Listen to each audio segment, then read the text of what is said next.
사복음서 중에 마태복음, 마가복음, 누가복음, 즉 공관복음이라고 할 수 있는 이 세 복음은 예수님의 공생애를 두 지역을 중점적으로 해서 다루고 있습니다. 공생애 사역 초기에는 갈릴리 지역, 제자를 삼고 그 외 여러 가지 사역을 했던 그 갈릴리 지역을 중심으로 예수님의 사역을 설명하고 있고요. 사역 공생애 후기에는 예수님이 져야 될 십자가를 지게 될 그곳 예루살렘을 중심으로 예수님의 사역에 대해서 설명하고 있습니다. 그런데 누가복음을 보게 되면 좀 독특한 부분이 하나가 있어요. 예수님께서 갈릴리 사역을 마무리하시고 이제 예루살렘으로 움직이는 그 사이, 갈릴리에서 예루살렘을 가는 그 사이에 여러 가지 사건들을 누가복음에서는 굉장히 많은 분량을 할애해서 그 예수님께서 예루살렘으로 가는 여정에 관한 그 이야기들을 다루고 있다는 걸 볼 수 있습니다. 9장 마지막 절부터 오늘 읽었던 19장 마지막 절까지가 바로 예수님이 갈릴리 사역을 뒤로하고 예루살렘으로 가는 그 여정 가운데 이루어진 사건과 만남과 가르침으로 가득 채워져 있습니다.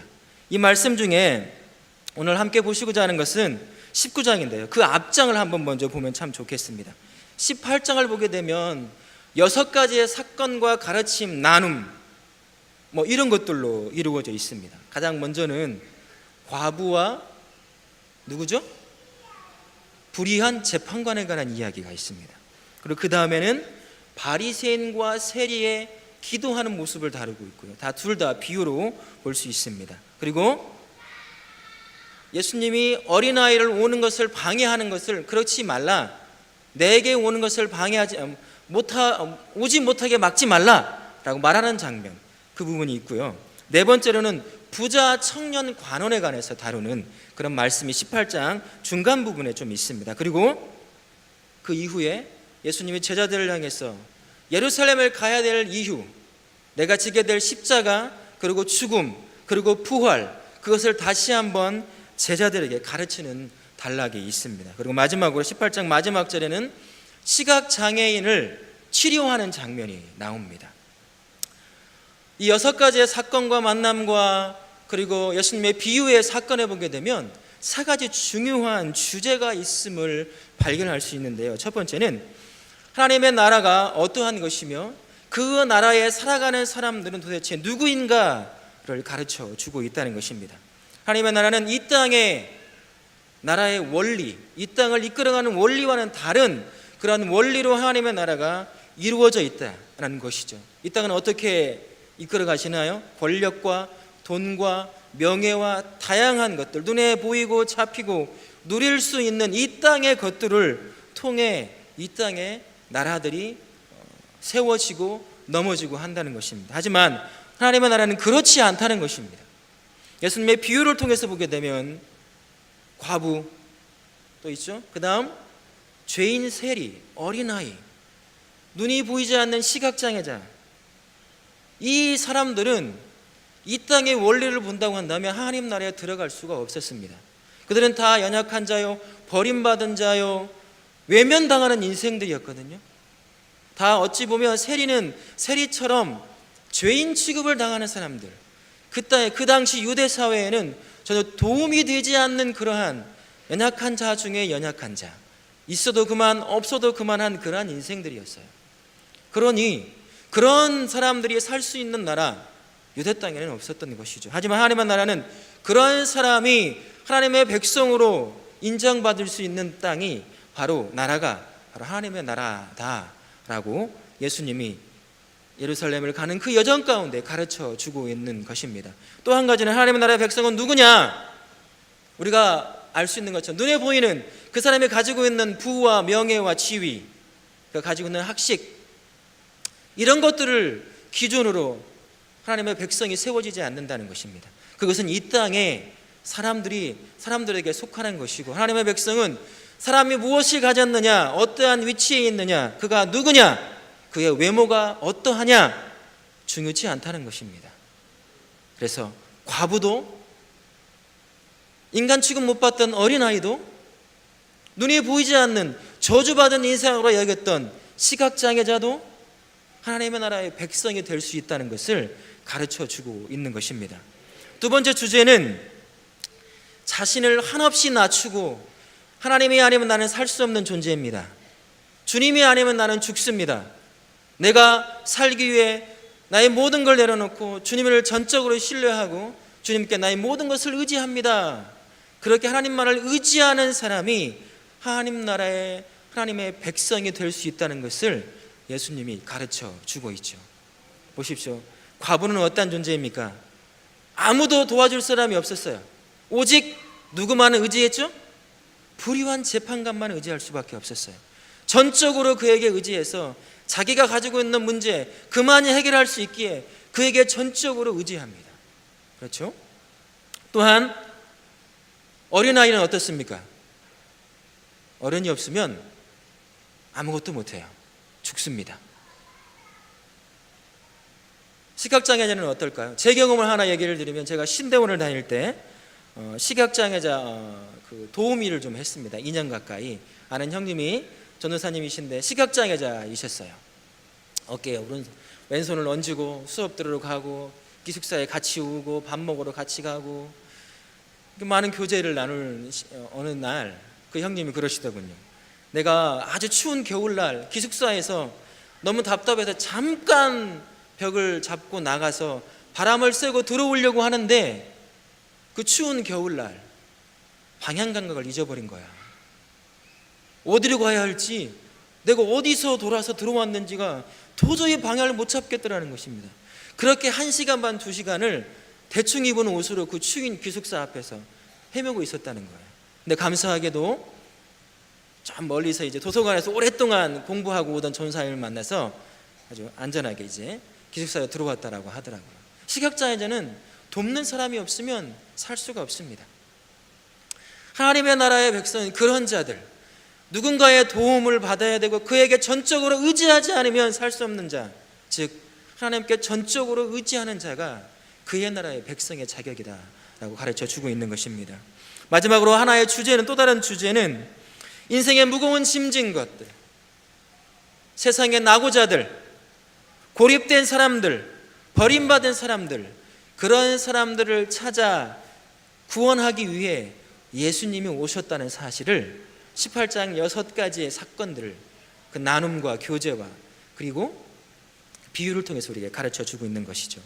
근데 신기하게도 오늘 읽었던 한 사람 예수님과의 만남의 사건 이 안에 이 세 주제가 그대로 요약되어 있다는 사실을 발견할 수 있습니다. 예수님은 예루살렘을 향해 가는 길이었습니다. 여리고는 특별한 사역이 있어서 들리려고 하시는 곳이 아니라 1절에 보시고 있는 것처럼 지나가시는 길이었습니다. 근데 누가는 지나가시는 그 예수님과 함께 바로 다음에 2절을 한번 보십시오. 세 중요한 단어가 있습니다. 삭개오라는 사람을 등장시킵니다. 그리고 그를 향해 뭐라고 표현하고 있습니까? 세리장이요, 또 누구요? 부자였다라고 표현하고 있습니다. 세리장이 어떠한 사람입니까? 역사를 좀 봐야 돼요. 로마가 자기 식민지에서 세금을 걷어들인 정책이 하나 있었어요. 그 지역에서 세금을 걷어들일 수 있을 만한 사람 또는 그 단체를 모아서 그들로 하여금 이 단어가 자꾸 생각이 안 나는데요. 이거 있잖아요. 손가락 이렇게 하는 거 뭐죠? 네? 네? 경매를 한 거예요. 맞아요. 죄송합니다. 이렇게라도 한번 웃겨줘야죠. 수학 같네요. 네. 경매를 통해서 가장 높은 경매값을 지불한 사람이나 단체에게 그 지역에서 세금을 거둬들일 수 있을 사람을 선정하는 것이었습니다. 그래서 로마에서는 안정적인 세금을 확보하고 그러고 나서 그에 들어가는 재정들을 충족시키는 일들을 감당했던 것이죠. 삭개오가 그런 사람이었어요. 몇 명이 됐건 간에 그 밑에 세리들이 있었던 것이죠. 그 중에 우두머리로 그 경매에 들어가서 몇 년이 되었는지 모르지만 높은 값에 돈을 지불하고 세금을 걷어들일 수 있는 권한을 얻은 것입니다. 그래서 자기 밑에 있는 세리들을 통해서 이 지역 저 지역을 나눠서 그들에게 세금을 걷어오게 했던 것이죠. 바로 이 사람이었습니다. 그래서 그렇게 걷어들인 세금을 자기가 어느 정도 먹고 로마의 행정부에 바치고 또 자기가 부리고 있는 세리들에게 어느 정도를 줬던 것이죠. 근데 문제는 뭐가 있냐면 자기가 부리고 있는 세리들이 적당하게 세금을 올려서 받아야 할 텐데 누구는 3배, 누구는 4배. 이 사람은 낼 수 없음에도 불구하고 단 하나밖에 없는 양을 가져온다든지 소를 가져온다든지 악랄하게 그들에게서 세금을 걷어왔다는 게 문제였습니다. 그렇게 걷어온 세금을 세리장이었던 이 삭개오는 자기의 재산으로 모을 수 있었던 것이죠. 그렇게 모아서 그는 부자가 된 것이었습니다. 겉으로 보기에는 세리장이요, 부자요, 굉장히 그 지역사회에서 유지로 이름을 날리고 많은 존경받을 만한 사람이었습니다. 예수님이 삭개오를 만나기 이전에 바로 여리고로 들어오기 이전에 만났던 한 사람을 떠올릴 수 있어요. 부자 청년 관원이었습니다. 그는 그 지역사회에서 인정받는 사람이었습니다. 부자였습니다. 똑똑한 사람이었고 관원이었어요. 율법을 지킬 수 있는 만큼 최대한 지켰던 사람, 의로운 사람이었습니다. 그런데 그는 그 지역에서 존경받는 사람이었는 반면 이 삭개오는 자기가 위치인 사회적 위치, 그리고 자기가 그 위치를 통해 얻었던 부로 인해서 그 지역에서 함께 할 수 없는 사람, 다른 말로 하면 세리를 우리 보통 뭐라고 표현을 하죠? 죄인이라고 표현을 했습니다. 우리식으로 하면 일제 식민지로 한다고 한다면 매국노였어요. 지배국이었던 로마에 빌붙어서 자기의 배를 불리는 사람, 조금만 잘못하면 언제든 돌로 쳐 죽일 수 있는 그러한 사람이었던 것입니다. 그게 어디에 나오냐면 3절에서 누가가 세리장이었던 이 삭개오를 표현하는 부분에서 찾아볼 수 있어요. 3절 한번 보실까요? 3절에 2개의 노란색으로 된 글자를 보면 키가 작고 또 뭐라고 써 있나요? 사람이 많아. 예수님을 볼 수가 없었어요. 눈에 보이는 그대로 본다고 한다면 정말 사람이 많아서 비집고 들어갈 수 없으니까 예수님을 보지 못했다, 볼 수 없었다라고 말할 수 있겠지만 그렇지 않습니다. 방금 전에 얘기했던 것처럼 삭개오는 죄인 취급을 당하던, 그 중에 우두머리 취급을 당하던 사람이었습니다.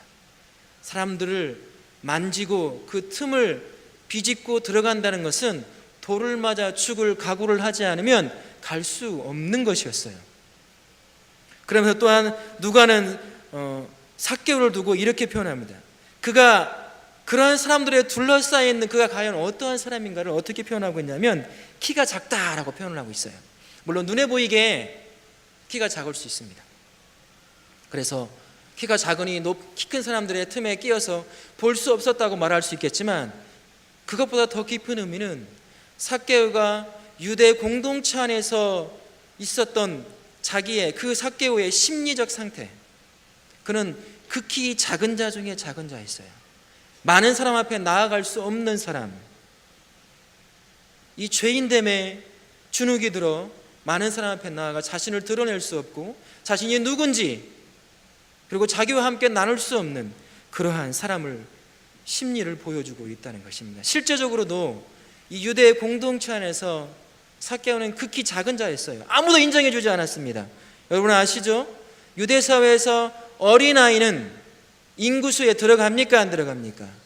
인구수에 들어가지도 않는 아무것도 아닌 아이예요. 그래서 헬라에서는 중성으로 표시를 해요. 사람이 아니다는 거예요. 아직은요. 극히 작은 자가 삭개오였습니다. 누구도 인정해 주지 않았어. 인정받을 수 없었습니다. 겉으로 보기에는 세리장이요, 부유해서 많은 사람들이 인정받을 만하지만 실제로 구약에서 부는 하나님의 선물이요, 하나님의 복으로 여겨졌습니다. 그래서 물질적으로 부자다 하면 존경받았어요. 하나님의 복을 받았구나, 하나님의 은혜를 누리고 있구나 라고 그런 소리를 들을 정도로 그 부가 가지고 있는 의미였는데, 삭개오에게 있어서는 세리장과 부가 그로 하여금 유대 공동체 안에서 철저히 외면당하는 사람, 없는 사람 취급받는 큰 인생의 장벽이었던 것입니다. 그런 삭개오가 예수님을 만나러 갔지만 만날 수 없었습니다. 비집고 갈 수도 없었죠. 사람들의 이목을 받으면 안 돼요.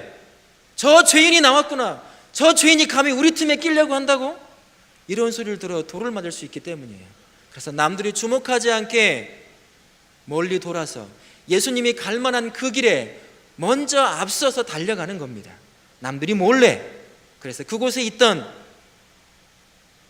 옛날에는 뽕나무라고 했었어요. 그죠? 지금은 근데 오늘은 뭐라고 나와 있나요? 돌 무화과 나무. 남들이 가꾸지 않는 길거리에 나와 있는 그런 나무라는 것이죠. 무화과 나무라는 것입니다. 그곳에 올라가 숨어 예수님이 오기를 기다렸습니다. 여러분 아시잖아요. 무화과 나무는 크지가 않아요. 그죠? 두꺼운 나무 줄기를 타고 올라가지 않습니다. 다 옆으로 뻗어 있어요. 그러니 삭개오가 아무리 높이 올라가 봐야 그저 그냥 사람들의 머리 위로 예수님이 누군가 볼 수 있는 그 시야 정도만 확보할 수 있을 정도만 그 높이로 올라갔어요.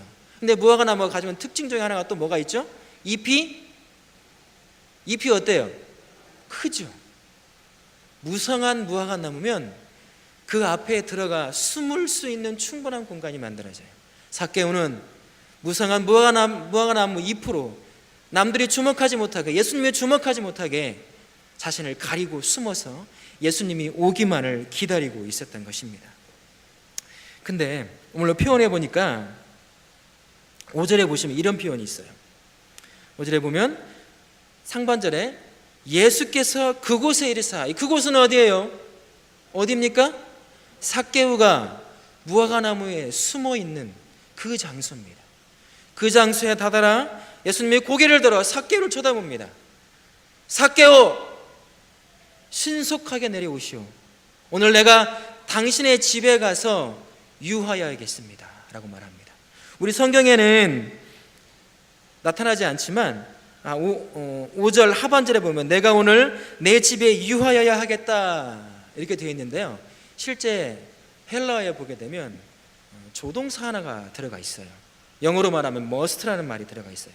다른 말로 하면 삭개오 속히 내려오세요. 오늘 내가 반드시 당신의 집에 거해야 하겠습니다. 이런 표현과 같은 것이에요. 우리말에는, 우리 성경에는 그렇게 딱 그게 실려 있지 않아요. 그 의미가 실려 있지 않은데 예수님이 분명히 의도를 두고 삭개오의 집에 들어가 거기에서 거하기를 원하셨다는 것입니다. 마치 명령처럼 말입니다. 그 말을 듣자 삭개오는 그 말 그대로 신속히 내려와 예수님을 기쁨으로 영접해 자기 집으로 인도해 드립니다. 이를 보고 있던 군중들이 어떻게 하죠? 수근수근거려요. 궁시렁대고 있는 거예요.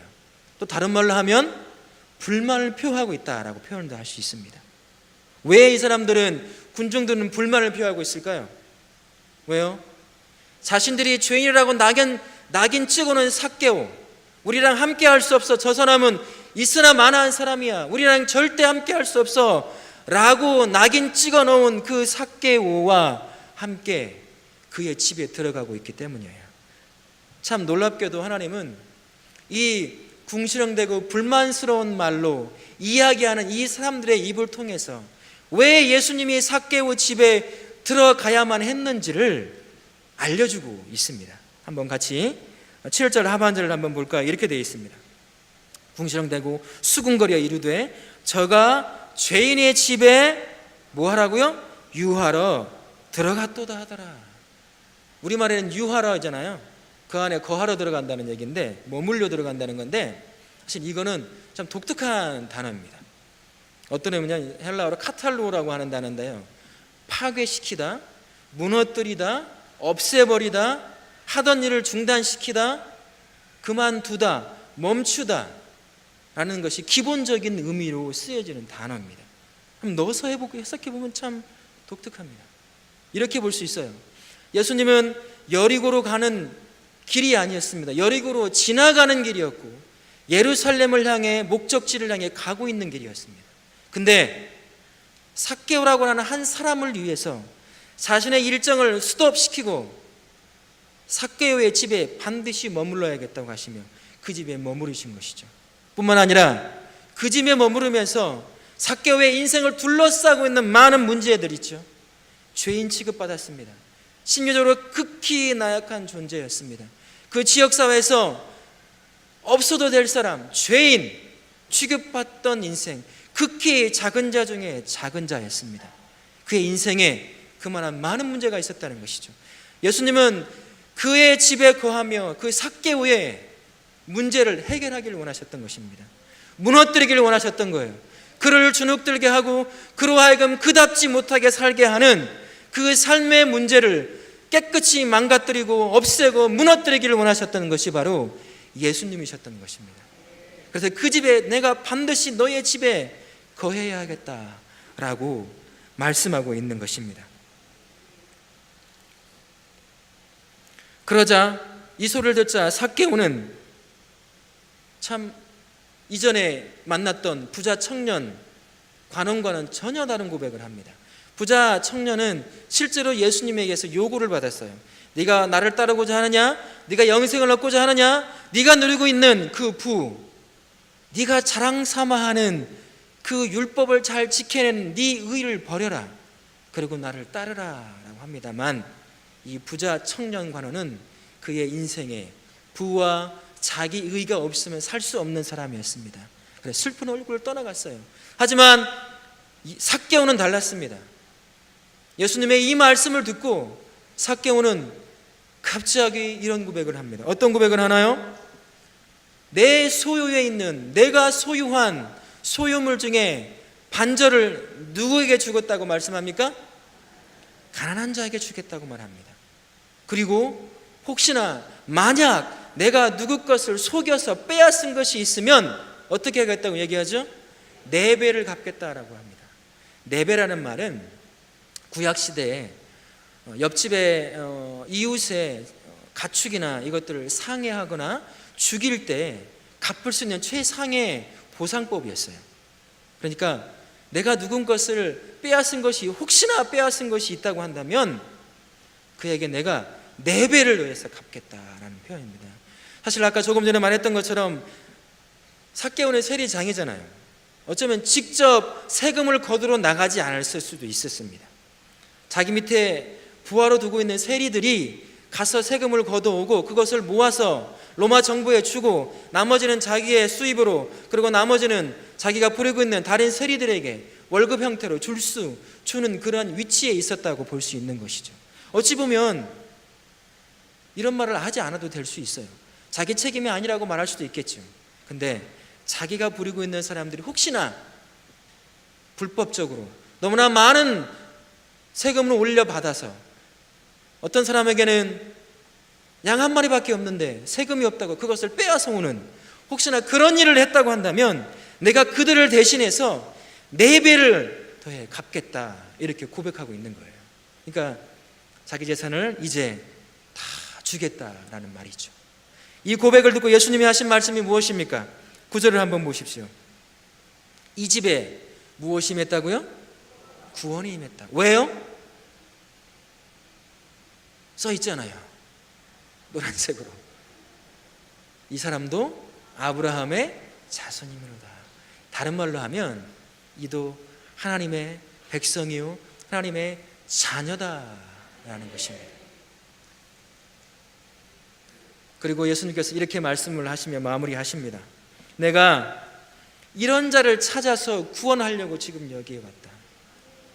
제자들을 향해서 밖에서 궁시렁대고 있는 군중들을 향해서 내가 너희들과 달리 이런 잃어버린 자, 사회에서 낙오된 자, 버림받은 자, 죄인 취급받는 자, 아무런 능력이 없다고 여겨지는 이런 자들을 찾아 내가 구원하러 왔다라고 말씀하시며 삭개오와의 대화를 멈추십니다. 그렇습니다. 삭개오의 인생과 나의 인생은 다르지 않습니다. 삭개오가 겪었던 인생의 문제는 우리 모두가 겪는 인생의 문제입니다. 때로는 너무 커서 넘어설 수 없을 때도 있겠죠. 그 인생의 문제가 너무나 복잡해서 해결할 수 없는 인생의 문제가 있을 수 있습니다. 때로는 남들에게 말할 수 없이 너무나 부끄러워 혼자 꽁꽁 숨기고 있어야 할 그런 문제. 여기에 그런 문제에서 자유로울 사람 있습니까? 나는 아무런 문제도 없어. 나는 완벽히 자유로울 수 있어 라고 할 수 있는 분 계시나요? 우리 중등부 자유로울 수 있어요? 손연세 목사님에게 자유로울 수 있습니까? 절대 자유로울 수 없죠. 고등부는 어떻습니까? 장 목사님에게 자유로울 수 있습니까? 자유로울 수 없어요. 우리 인생은 끊임없이 크고 작은, 내가 해결할 수 있고 해결할 수 없는 많은 문제들, 삭개가 겪어있던 그 인생의 문제들에 둘러싸여 있다는 사실입니다. 예수님은 그런 인생을 향해, 그런 인생의 문제를 해결하기 위해 오신 것입니다. 이제 삭개오처럼 넓은 무화과 잎으로 얼굴을 가리고 숨어서 사람들을 보고 숨어서 예수님을 볼 필요가 없습니다. 이제 그 문제를, 내가 안고 있는 문제, 그 문제를 주 앞에 내려놓는 것이죠.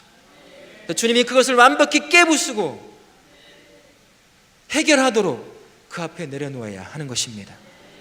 주님이 그 일을 위해 이 땅에 오신 것입니다. 이제 그 문제 가운데 짓눌려 있는 나의 본 모습, 삭개를 향해 이도 아브라함의 자손이라고 말했던 것처럼 문제에 짓눌려 내가 누군지 잃어버린 인생이라고 한다면 예수님 앞에 내려놓고 내가 누군지, 나의 진정한 신분이 무엇인지를 다시 찾아야 할 것입니다. 우리는 누구입니까? 하나님의 백성이요, 하나님의 자녀입니다. 때로는 문제에 짓눌리다 보면 내가 누군지를 잊고 살 때가 있어요. 문제에 둘러싸여 있다 보면 내가 누군지를 완벽히 잊고 살아갈 때가 있어요. 근데 그 문제 주님 앞에 내려놓아야 합니다. 주님은 그 문제를 해결하시면서 네가 누군지, 네가 나의 백성이라는 사실을 다시 한번 회복시키기를 원하신다라고 말씀하고 있는 것입니다. 뿐만 아니라 주님은 내 안에 있는 내 삶에 겹겹이 쌓여있는 인생의 문제를 해결하시면서 하나님의 자녀의 신분이 주는 그 구원의 기쁨, 그 구원의 즐거움을 다시 회복시키기를 원하신다는 것입니다. 삭개오처럼 여러분의 인생의 문제를 주님 앞에 온전히 내려놓으실 수 있기를 바랍니다. 그게 결혼의 문제입니까? 남자가 없어요, 여자가 없어요. 주 앞에 온전히 내려놓으실 수 있기를 바라요. 대학의 문제예요? 하나님 앞에 온전히 내려놓으십시오. 자녀의 문제, 직장의 문제, 부모의 문제 다 주 앞에 온전히 내려놓으십시오. 나는 안 돼요. 근데 주님으로서는 됩니다. 주님은 내 인생에 있는 그 겹겹이 쌓여있는 그 문제를 완벽히 무너뜨리기를 원하십니다. 그래서 나로 하여금 원래 나인 하나님의 자녀요, 구원의 기쁨과 행복을 누리는 자녀로 다시 회복시키기를 원하신다는 사실을 꼭 기억하실 수 있기를 예수님의 이름으로 부탁을 드리겠습니다.